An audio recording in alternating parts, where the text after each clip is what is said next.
안녕하세요. 집신도 짝이 있고 결혼할 인연도 따로 있다는 옛말이 있듯이 이혼할 사람들도 따로 있나 봅니다. 저는 현재 30대 후반의 여성으로 이혼한 지는 이미 꽤 시간이 흘렀어요.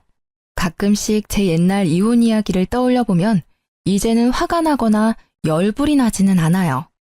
이혼 초반에는 떠올리는 것마저도 스트레스라 매일을 명상과 요가로 잡념을 떨쳐내는 데 쓰곤 했죠. 저에게 첫 결혼은 마치 폭풍 같은 것이었어요. 만난 지 6개월 만에 결혼하고 6개월 만에 이혼했으니까요. 그게 가능했던 이유는 저희가 친정아버지의 중매, 맞선으로 만난 사이였기 때문이에요. 요즘에는 맞선 같은 걸 잘 보지는 않지만 저희 아버지는 생각이 좀 옛날 분이시라 좋은 혼처가 있으면 무턱대고 저희 두 자매에게 붙여주려고 했거든요. 저는 생각보다 수동적인 사람이라 중매나 맞선, 소개팅이 그렇게 거부감이 있는 사람은 아니었거든요. 저와 남편이 처음 만날 날은 봄에서 여름으로 넘어가는 꽃피는 계절이었어요. 남편의 직업은 의사였고 저는 일반 회사원이었죠. 아버지는 병원에서 남편을 보고는 결혼하지 않은 걸 확인하고 딸과 맞선을 보라고 권했고 남편이 그에 응해 맞선 자리에 나오게 된 거죠. 어지간히도 딸을 의사와 결혼시키고 싶었던 모양이었어요. 저희는 생각보다 많은 이야기를 나누었고 무엇보다 남편의 적극적인 구애로 만난 지 6개월 만에 결혼을 하게 됐어요. 친구들은 1년을 만나봐야 된다고 말했지만 남편과 아버지는 빨리 결혼하라고 부추기는 바람에 빨리 결혼하게 된 거죠. 시댁은 시골에서 농사를 짓고 계셨기에 남편 결혼에 도움을 주실 수 없는 상황이었고 남편은 개원을 앞두고 있어 모아둔 돈도 모조리 다 쓴 상황이었어요. 그래서 어쩔 수 없이 그 당시 제가 살고 있던 아버지 명의의 집에서 신혼살림을 차리게 됐어요. 그때 아버지는 의사 사위를 갖게 해준 저에게 그 아파트 명의를 제게 이전해 주셨어요. 그런데 결혼 전 딱 한 가지 걱정되는 게 있었어요. 남편의 비싼 물건에 대한 애정이요. 사치와 낭비라고 하면 좀 너무할지도 모르지만 제 눈에는 그렇게 보이더라고요. 지금 당장 돈도 없는데 엄청 고가의 물건을 사들이지를 않나? 무조건 좋은 걸 사야 한다고 하지를 않나? 저는 솔직히 일반 회사원으로 일했기 때문에 생각보다 소비 규모가 작은 편이었는데 남편은 그렇지 않더라고요. 빚뿐인데도 돈을 펑펑 쓰는 남편이 불안했지만 그 당시에는 알아서 잘 조절할 거라는 생각을 했어요. 혹시라도 조절이 되지 않으면 내가 조절해주면 될 거라는 오만한 생각까지 했었죠. 저희 결혼에 문제가 생긴 건 결혼식 바로 전날이었어요. 그날 남편에게 오래 사귀었던 여자가 있었다는 걸 알게 됐죠. 솔직히 예전 여친이 없었을 거라는 생각은 안 해요. 제가 첫 여자라는 웃기지도 않는 착각을 하는 것도 아니고요. 정상적인 성인 남자가 30대 초반에 첫 연애를 한다는 건 아무리 봐도 이상한 일이잖아요.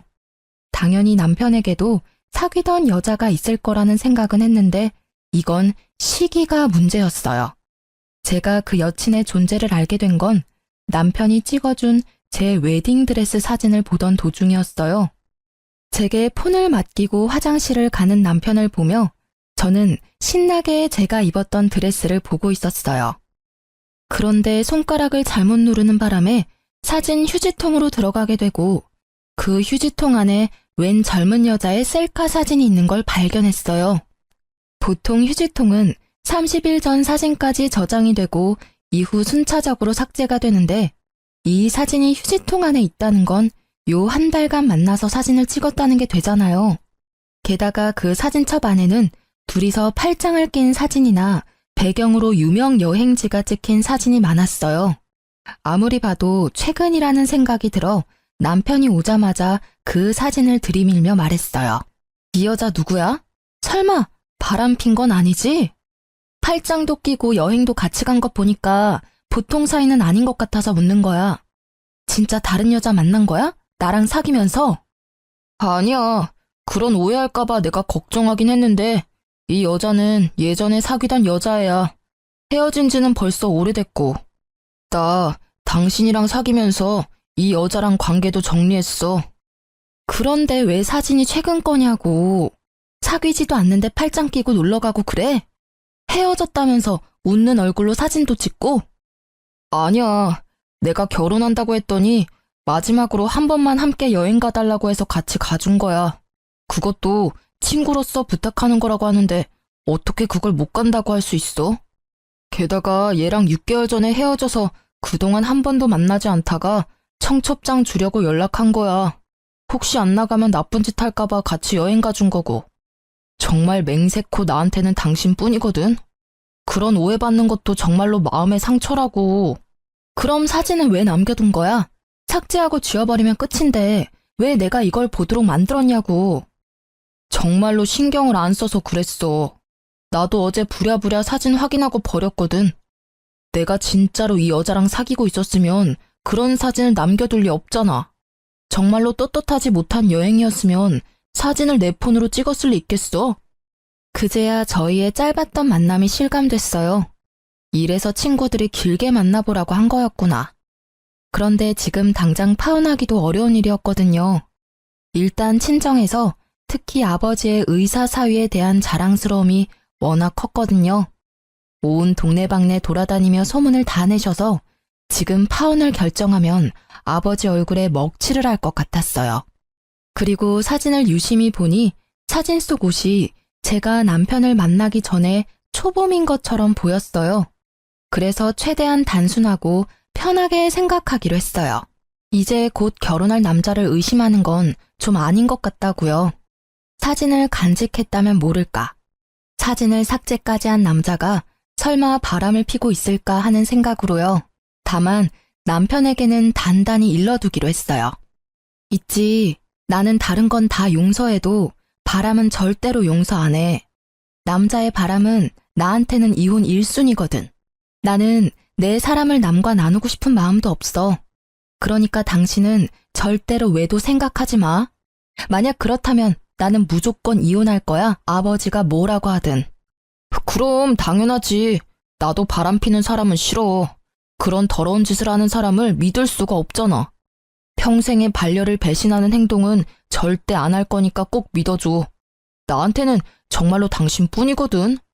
전 여친한테도 벌써 말했어. 호호 할아버지가 돼도 나는 우리 와이프뿐이라고. 저는 그 말에 남편을 믿기로 했어요. 물론 마음의 의심은 좀 남아있었지만 남편은 무척 세심하게 저를 챙겨줬거든요. 바람을 필 수 있는 시간적 여유도 없어 보였고 저와 있는 시간을 무조건 만들어줬기에 의심을 없애버리고 안심할 수 있었어요. 그렇게 평화로운 결혼 생활이 될 거라고 생각했는데 그리 쉽게 넘어가지는 않더군요. 그날에는 남편이 집에 없었어요. 1박 2일로 남자 동기들과 낚시 여행을 가는 날이었거든요. 한 달에 한 번씩 또는 2달에 한 번씩 꼭 가는데 저도 처음에는 의심해서 따라간 적이 있었는데 정말로 친구들끼리만 모여 노는 자리였어요. 몇 번 따라가고 난 뒤부터는 괜히 의심하는 것 같아서 따라간 적 없었어요. 그날은 인쇄할 게 하나 있었는데 퇴근한 후에 연락을 받은 거라 집에서 인쇄를 하려고 했어요. 저는 집에서 컴퓨터나 노트북을 잘 쓰지는 않거든요. 핸드폰도 있고 웬만한 건 회사에서 처리가 가능하니까요. 그래서 신혼집에 있는 컴퓨터는 남편이 가끔 일을 하거나 자료를 찾거나 게임을 할 때 사용하곤 해요. 컴퓨터가 잠겨져 있지 않아서 정말 아무 생각 없이 남편 컴퓨터를 열고 자료를 다운받았어요. 그런데 다운받은 자료가 없더라고요. 어딜 갔는지 모르고 이래저래 뒤지다가 메모장으로 된 파일을 모두 열어보게 됐죠. 그러다가 발견한 거예요. 남편의 카톡 대화 내용이 저장된 문서. 얼마 전 남편은 새로운 폰으로 바꿨는데 그때 이걸 백업하느라 컴퓨터에 저장해둔 대화 내용인 듯 보였어요. 상대방 이름은 동기 춘식이로 되어 있었는데 생각 없이 내용을 훑다가 저는 눈알이 돌아가는 줄 알았어요. 그 대화의 주인공은 춘식이가 아니었어요. 당연히 남자일 거라고 생각했던 대화의 주인공은 여성이었죠. 그걸 대화만으로 어떻게 알았냐고요? 당연히 알 수밖에요. 남편이 동성애자가 아닌 이상 남자를 자기야라고 부를 리가 없을 것이며 무엇보다도 구두나 백, 화장품을 요구하는 대화가 가득했으니까요. 그것뿐이라면 차라리 다행이죠. 그 대화 내용 중간중간에는 사진이라고만 적혀 있는 곳이 있었는데 실제 사진은 없었어요. 그런데 그 사진 아래 위로 적힌 글들이 너무 적나라 했어요. 두 사람이 어디까지 가까운 사이인지를 말해주는 문장으로 가득했거든요. 요즘 폼이 좋네? 몸매 관리 중이야? 이런 품평 같은 대화는 물론 방금 보고 왔는데 또 보고 싶어 같은 대화.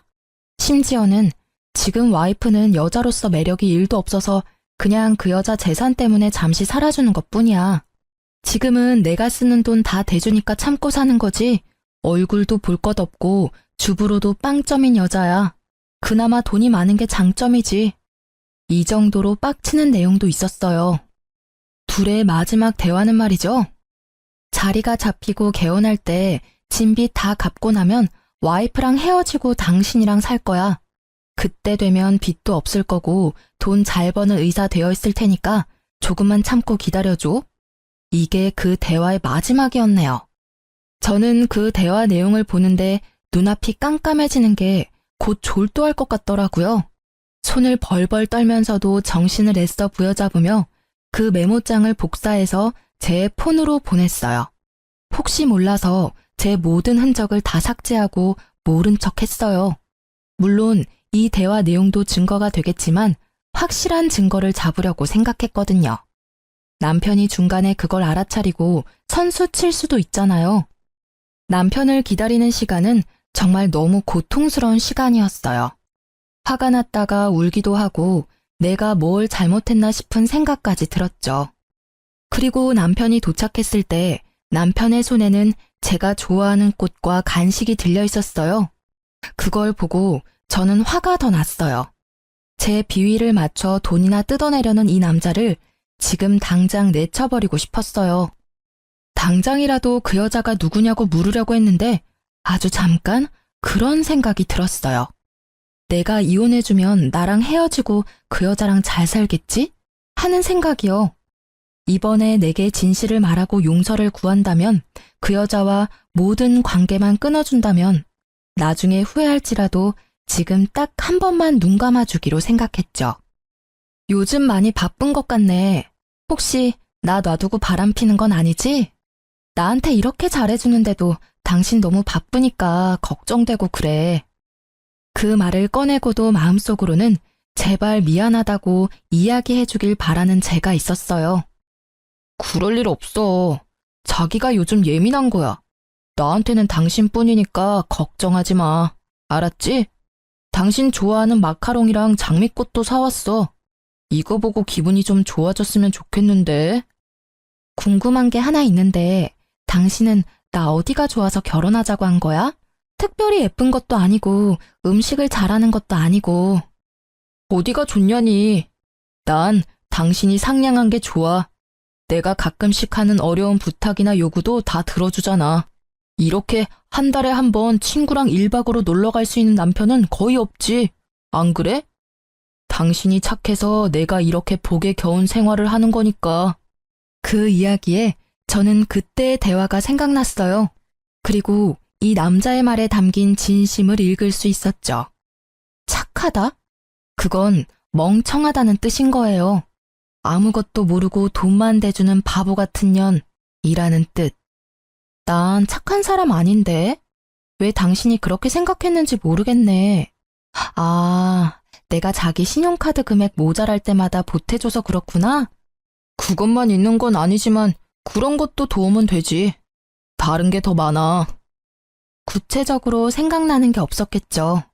저를 그저 물주로만 생각했으니 다른 게 생각날 리가 있나요? 그래? 그렇다면 다행이고. 내가 주는 애정은 나중에 다 돌려받을 테니까. 응? 그게 무슨 소리야? 내가 자기한테 빌려준 돈들 어차피 자기가 돈 많이 벌면 나한테 갚아줄 거잖아. 안 그래? 솔직히 우리 집은 아버지가 돈이 좀 있어서 그렇지. 나 자체는 가진 게 크게 없잖아. 그러니까 나도 의사 남편 덕 좀 보겠다는 거지. 아, 그건 걱정 마. 그때가 되면 다 알아서 해줄게. 당신한테 지금 신세 지고 있는 것도 그때쯤에는 다 갚아줄 거야. 고생시키지 않고 호강시켜 줄게. 아버지도 의사사위 좋아하셔. 나중에 아버지가 가진 재산도 동생이랑 나랑 반반 나누는 거 알지? 얼마 전에 회갑 앞두시고 재산 정리하시는데 생각보다 많으시더라고. 아버지가 자기 죽고 나면 이 돈 정확하게 반반 나눠서 준다고 나한테 의사 남편 잘 보필하라 하시더라고. 이 말은 당연 거짓말이었어요. 그런데 눈앞의 남자는 침을 꼴깍 삼키더라고요. 어지간히도 제가 던진 미끼가 먹음직스러웠나 보더라고요. 장인어르신도 참, 우리는 그런 거 없이도 잘 지낼 건데, 그렇지? 그렇지. 우리 잘 지내보자. 그리고 결혼식 전에 내가 한 이야기 기억하지? 난 바람 피는 사람이 이혼 사유 1위야. 바람만 피지 않으면 내 마음의 변화는 없을 거야. 저는 남편의 얼굴을 봤어요. 전혀 찔리는 구석도 없이 태연한 그 얼굴. 거짓말과 거짓 행동이 몸에 밴 그런 만들어진 미소였죠. 잘 알지. 나도 앞으로도 계속 노력할게. 우리 좋은 부부 사이가 되자. 알았지? 좋은 부부 사이는 무슨 돈에 눈이 먼 욕심쟁이 주제에. 남편의 말에 진짜 뜻이 보이기 시작하니 하나부터 10까지 제게 거짓말을 한 것들이 떠오르더라고요. 저는 이놈을 용서할 수 없었어요. 그래요, 이놈. 사람이 아닌 놈이죠. 이혼을 결심한 저는 남편의 뒤를 캐어 증거를 더 모으기로 했어요. 이때 저는 결혼과 함께 퇴사를 한 직후였기에 전업주부로 집안일만 하는 중이었으니 시간은 남아 돌았죠. 제 폰에 옮긴 메모장을 정독하며 두 사람의 패턴을 정리했어요. 어디에서 자주 만나는지, 무엇을 자주 하는지, 그리고 두 사람의 대화에서 특정 장소가 자주 언급되는 걸 발견하고 저는 그곳으로 가서 상간녀의 모습을 확인하기로 했어요. 하루, 이틀, 사흘, 그렇게 일주일이 지나고 남편이 내게 친구와 회식이 있어 늦는다는 문자를 보내왔어요. 그리고 저는 얼마 뒤 제 눈앞에 보이는 남편의 모습을 보며 오늘 상간녀를 볼 수 있을 거라고 확신했죠. 그리고 역시 상간녀가 모습을 드러냈어요. 그 여자의 얼굴을 보고 저는 더 놀라고 화가 났어요. 남편과 오랫동안 만났다가 헤어졌다는 결혼식 직전에 제게 들킨 전 여친이었거든요. 소리라도 지르며 당장 뛰어가고 싶은 것을 꾹 참았어요. 참을수록 복수는 속이 시원하겠죠. 지금 당장은 바람난 남편 뒤나캐는 못난 여자처럼 보일 테니까요. 죽어도 그렇게 보여주기 싫었어요. 잘못은 남편 놈과 저 상간녀가 했는데 말이죠. 저는 그 뒤로도 그 여자의 뒤를 캐기 시작했어요. 그렇게 여자를 쫓아다닌 지 3일 만에 그 상간녀가 만나는 사람들을 보다가 아주 좋은 복수 방법이 생각났어요. 저는 그 자리에서 제 여동생에게 전화를 걸었어요. 그리고 이렇게 말했죠. 상견례 날 10분 정도 늦게 갈 거라고 말이죠. 사실 여동생은 그 다음 주에 상견례를 앞두고 있었어요. 여동생이 시집가는 그 집안도 교육자 집안으로 아버지가 좋아할 만한 교양 있는 분들이셨죠. 자기야, 내가 오늘 중요한 날이니까 시간 비워두라고 했지? 오늘 일정 있던 건 아니었어? 오늘은 일정 없어. 근데 오늘 무슨 날이야? 그건 도착할 때까지 비밀인데. 일단 정장도 입고 좀 꾸미고 와. 알았어. 어디 좋은 데 갈 거야? 싱글벙글 웃는 남편은 좋은 곳에 간다고 생각한 것 같더라고요. 격식 있는 옷을 입어야 입장이 가능한 곳이라고 생각했나 봐요. 저는 차에 타고는 일부러 내비에 주소를 입력하지 않고 직접 어디로 가야 하는지 방향을 알려줬어요. 남편은 귀찮아했지만 별말 안 하고 잘 따라왔어요. 남편은 이상하게 생각한 듯 했지만 그래도 무사히 상견례 장소에 도착할 수 있었죠. 제가 도착한 시간은 본래 상견례 시간보다 10분 정도 늦은 시간이었어요. 가게 룸에 모든 가족이 들어가 있는 걸 확인하고 안으로 들어갔어요. 남편에게는 들어가기 직전에 말해줬죠. 오늘 내 동생 상견례 있어서 온 거야. 뭐? 처제 상견례? 당신이 그걸 왜 비밀로 한 거야? 하고 애써 웃는 남편의 모습이 뭔가 찝찝해 보이더라고요. 아무래도 상간녀가 이번 주 상견례 있다고 이야기한 모양이더라고요. 이럴까봐 미리 이야기 안 한 건데 이때는 정말 다행이라고 생각했어요. 주인공이 다 모이지 않으면 안 되잖아요. 저와 남편이 들어가자 사돈 될 사람들 가족이 앉아 있더라고요. 그리고 그 자리에 상간녀도 앉아 있었죠. 제 여동생의 예비 신우였던 상간녀가 이내 제 남편을 발견하고는 얼굴에 핏기가 사라졌더라고요. 저는 제 옆에 선 남편을 보았어요. 남편 역시 무척 경직된 얼굴로 표정을 숨기지 못하더라고요. 여동생이 자리를 정해줬는데 하필 상간녀 바로 앞자리가 남편 자리더라고요. 서로 눈도 못 마주치고 삐걱대는 모습이 제 눈에는 얼마나 잘 보이던지. 이쪽은 저희 언니예요. 그리고 그 옆에 있는 사람이 저희 형부예요. 동생이 저희를 소개해주고 나서 저는 인사를 드렸죠. 그쪽 부모님께 공손히 인사한 후 저는 상간녀의 얼굴을 일부러 빤히 쳐다봤어요. 상간녀도 이상하다는 생각이 들었는지 제 눈을 피하더라고요. 안녕하세요. 근데 그쪽 여동생분은 제가 어디서 뵌 것 같은데. 저는 모르겠는데요. 아마 다른 사람과 착각하신 것 아닐까요? 상간녀는 재빠르게 모른다며 제 말을 끊어내더라고요. 저는 웃으며 답했어요. 저도 직접 뵌 적은 없어요. 그런데 사진으로 한번 본 적은 있네요. 몇 개월 전에 본 거라 긴가민가 하긴 한데 아마 제가 생각하는 그분이 맞는 것 같아요. 혹시 제 말이 계속 이어지자 갑자기 남편이 저를 잡아 끌더라고요. 여보, 나 차에 뭘 놔두고 와서 가져와야 될 것 같아. 잠시만 밖에 같이 나가줘. 혼자서 들고 오기 힘들어서. 지금 나가는 건 너무 예의 없는 행동이지. 적어도 식사 다 하고 나가는 길에 가져오면 또 몰라도. 그리고 차에 아무것도 없던데 뭘 가져와? 당신 오늘따라 이상하게 왜 이렇게 안절부절 못해? 아니야. 누가 안절부절 못한다고 그래. 진짜로 일이 있어서 그래. 그래? 그럼 잠시만 있어봐. 저는 저를 끌어당기는 남편을 잠시 멈추고 일어서서 여동생의 사돈어른을 향해 공손히 말씀드렸어요. 사돈어르신, 초면에 이런 말씀 드리는 것도 죄송하긴 한데 그래도 축하는 드려야 할 것 같아서요. 조만간 의사사위 생길 수도 있으시겠네요. 제 말에 사돈댁 두 분이 의아한 표정으로 저를 보더라고요. 남편과 상간녀 얼굴은 아주 망가졌고요. 그게 무슨 소리예요? 사돈처녀, 우리 딸은 아직 사귀는 사람도 없고 결혼 이야기도 없는데. 아, 모르셨군요. 두 분의 따님께서 현재 제 남편과 사귀고 있거든요. 저와 만나기 전부터 저와 결혼한 지금까지 매주 매달 지속적으로 만나고 있어요. 게다가 이 남자는 저와 헤어지고 그쪽 따님과 결혼하고 싶다네요. 의자가 뒤로 넘어지는 소리가 들리고 저희 아버지의 고함 소리가 들렸어요. 대체 그게 무슨 소리야? 최서방이 뭐를 어째? 양가 부모님이 모두 놀랐지만 저희 친정아버지는 곧 숨이 넘어갈 만큼 놀라고 말았죠. 그리고 그런 아버지의 모습을 보더니 남편이 재빠르게 무릎 꿇고선 제게 애절하게 말하더라고요. 당신이 무조건 오해하고 있는 거야.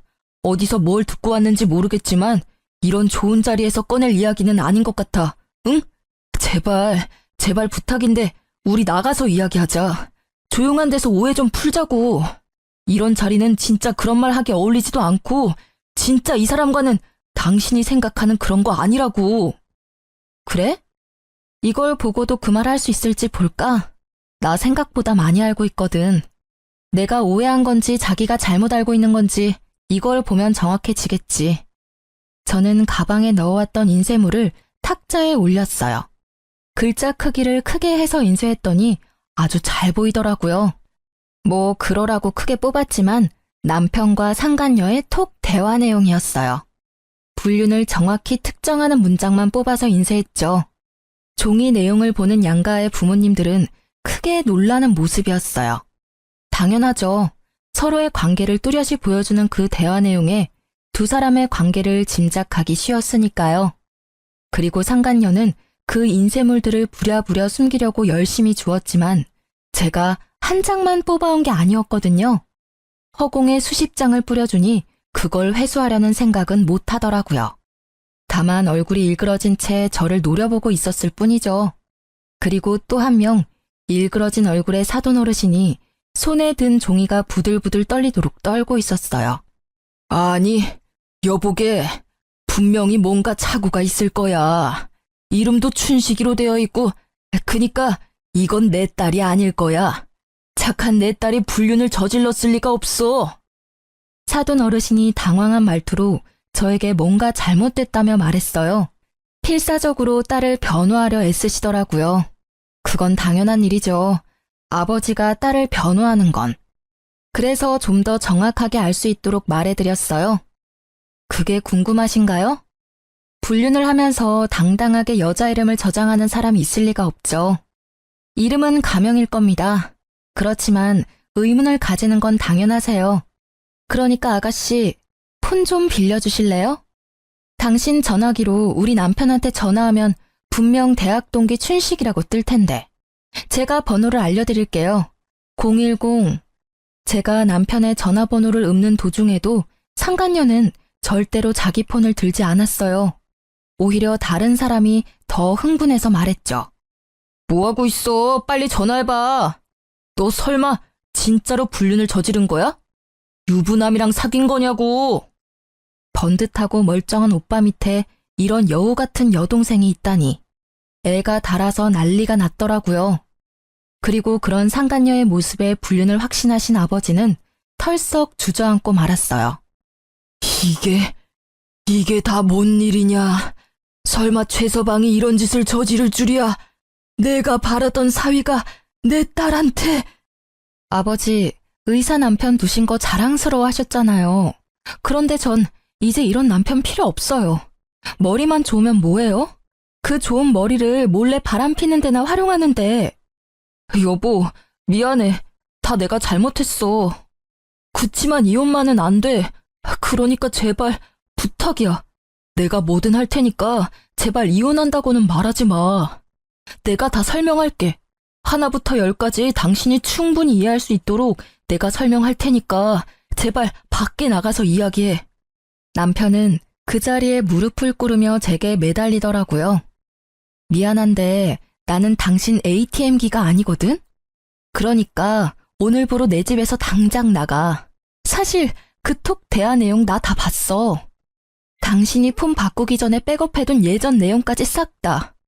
이런 대화를 보고 제정신으로 당신이랑 계속 만날 수 있겠어? 돈 때문에 결혼했다는데 내가 왜 당신이랑 같이 있어야 하는데? 어차피 나랑 이혼할 생각이었다면서. 생각한 것보다 더 일찍 헤어져 준다니까? 그 후에 둘이서 콩을 볶든 깨를 볶든 행복하게 잘 살면 되잖아. 왜 결혼 도중에 사람을 바보 만드냐고. 6개월 만에 결혼하자고 졸라서 할 만큼 우리 집 돈이 탐났어? 그런데 어쩌지? 나는 이제 더 이상 그 돈 못 주는데. 다른 데서 알아봐 이제. 아니야, 진짜 오해야. 그 뒤로 우리 진짜 만난 적 없고 나는 당신뿐이라고. 당신 없으면 나는 안 돼. 나 진짜로 당신 돈 때문에 만난 거 아니야. 그냥 그건 헛소리가 나온 거고. 그래, 술 취해서 그랬나 봐. 나는 기억도 안 난다고. 나 진짜 이혼 못해.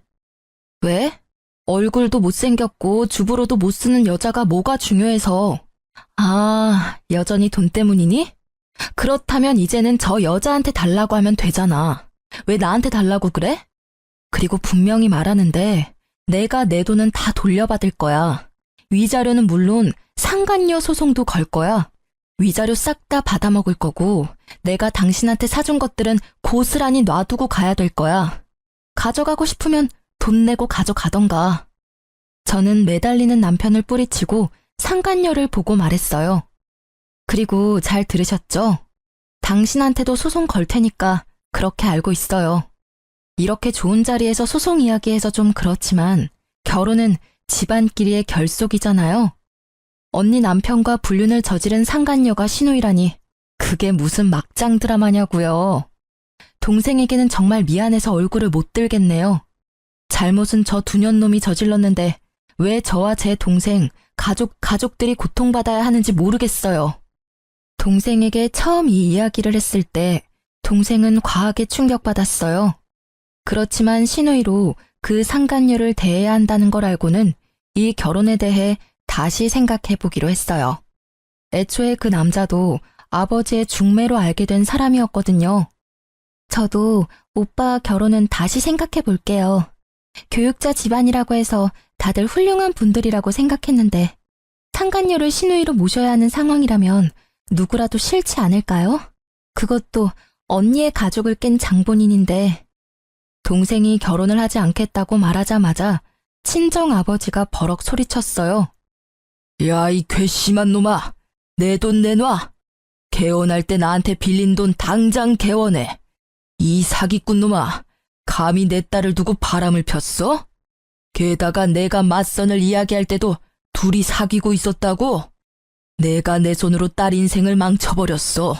그 책임 어떻게 질 거냐? 어떻게 질 거냐고! 아버님, 제발 진정하세요.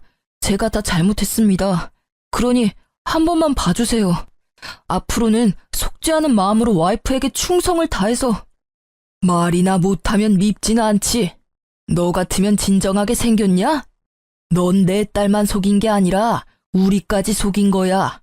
그래놓고 뭐? 충성? 아주 거짓말이 입에 붙은 놈이구만. 사기꾼 주제에 우리 딸을 돈 뽑는 기계로 생각했다고?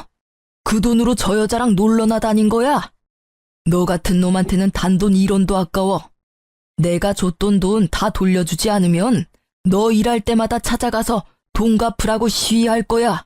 저는 저보다 더 흥분한 아버지를 말리느라 힘들었어요. 솔직히 제가 하고 싶은 말들을 아버지가 다 해버리셨거든요. 결국 남편은 아버지에게 빌린 돈 7천만 원에 의원 개원을 명목으로 빌린 대출금 1억 5천까지 고스란히 빚으로 떠안게 됐어요. 게다가 그뿐만이 아니었어요. 이번 달까지 쓴 엄청난 금액의 신용카드 금액에 곧 이혼 소송으로 지불해야 할 위자료도 내야 했죠.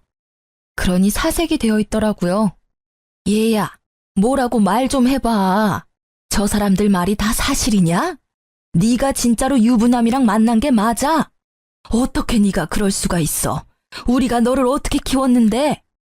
저쪽 집은 저쪽 나름대로 뒤집어졌더라고요. 파혼당한 상간녀의 오빠도 자기 여동생을 추궁하더라고요. 너 때문에 내 인생 망했어. 지금 네가 저지른 일 때문에 내 인생이 얼마나 꼬인 건지 알기나 해? 미치려면 적당히 미쳐야지. 왜 남의 인생에 피해를 주고 난리야? 내가 뭘 잘못했는데? 난 잘못한 거 없어. 내가 먼저 사귀고 있던 남자였다고. 뺏긴 건 저 여자가 아니라 나라고. 그렇게 소리질러 봤자 유부남과 만난 미혼 여성, 그 부분이 변하는 건 아니니까요. 한참 바쁜 그 집 사람들을 놔두고 저희 친정 부모님과 동생은 밖으로 나갔어요. 제가 먼저 내보냈죠. 어차피 이혼은 제가 하는 거고 두 분 부모님이 너무 흥분해서 곧 쓰러질 것처럼 보였거든요. 그 뒤로 제가 밖으로 나오는데 남편이 저를 쫓아 나오더라고요. 여보, 내가 그 여자랑 헤어질게. 맹세코 그 여자랑 더 이상 만나지 않을 테니까 나 버리지 마, 응? 지금은 안 돼. 아직도 정신 못 차렸네. 그럼 헤어지겠다는 소리를 왜 밖에 나와서야 하는 건데? 헤어질 거면 그 여자 있는 자리에서 선언했어야지. 아직까지 그 여자가 신경 쓰이나 봐? 이 상황에서도 참 대단한 사랑이네. 그 여자가 그 헤어지자는 말 들을까봐 신경 쓰는 걸 보니 한 번 속았으면 많이 속은 거야. 두 번 다시는 안 속을 거고 당신이 진짜 그 여자랑 헤어진대도 나는 이제 상관없는 일이야. 우리는 이제 이혼할 거니까. 그리고 당신 얼굴 꼴도 보기 싫으니까 오늘 중으로 집에서 나가줘. 아니면 당신 물건 싹 다 용달차에 실어서 시골에 있는 시댁으로 보내버릴 테니까. 결국 제 으름장에 남편은 불이 나게 집으로 가 자기 물건을 챙기더라고요.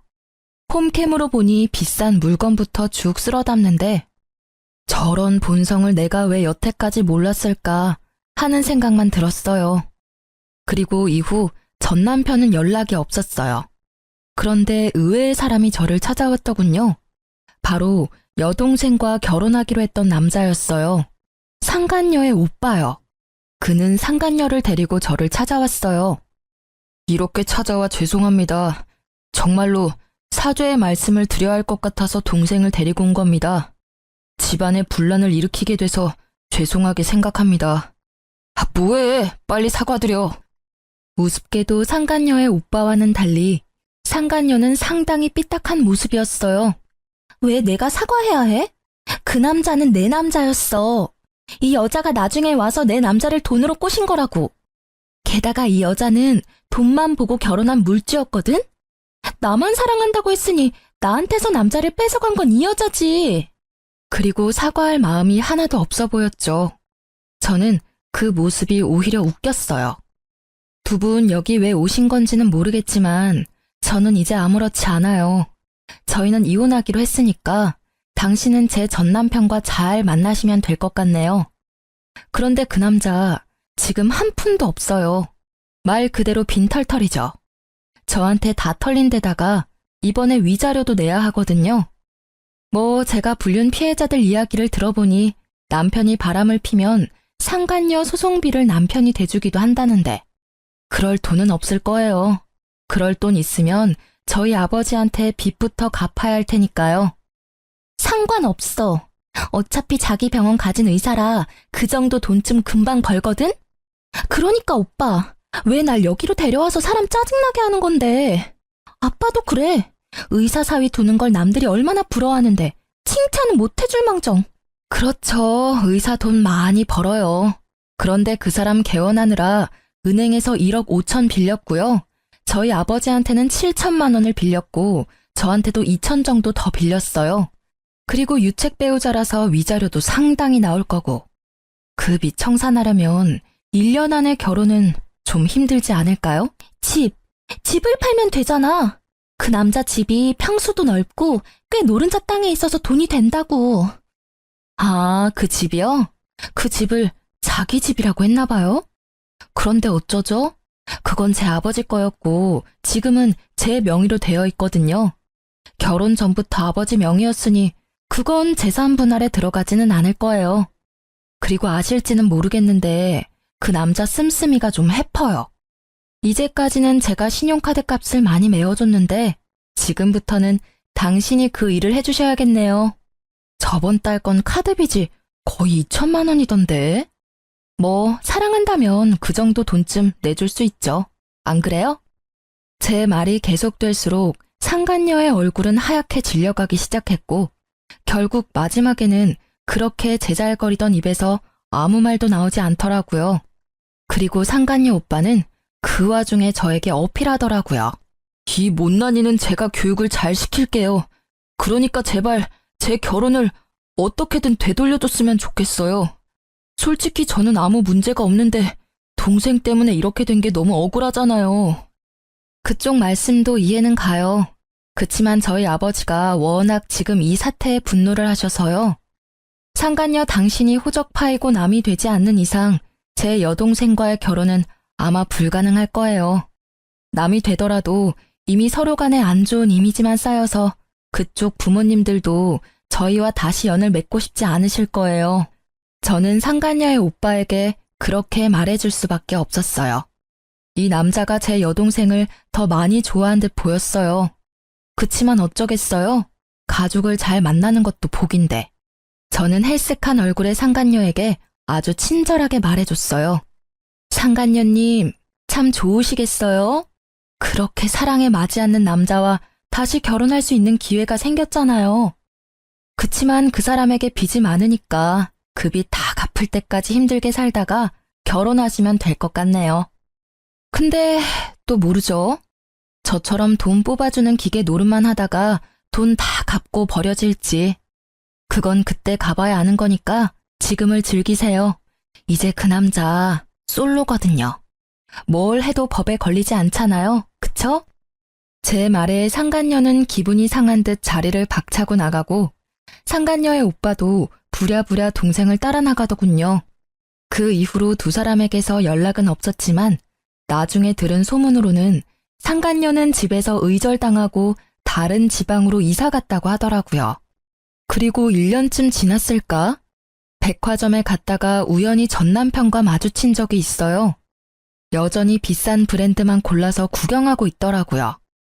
제 버릇 남 못 준다는 말 틀린 거 하나 없어요.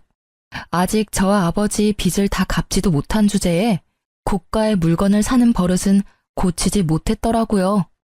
일부러 다가가 아는 체 했어요. 이런 곳에서 다 보네? 잘 지냈어? 그랬더니 제가 들고 있는 봉투부터 보더라고요. 결혼 시절 전 남편이 갖고 싶다며 노래를 부르던 그 고가의 시계였거든요. 어머, 이런 데서 만나네? 잘 지내? 아, 이거 역시 알아보네. 1년 전이었으면 당신 것이 됐을지도 모를 시계야. 지금 재혼한 남편 생일 선물이거든. 뭐?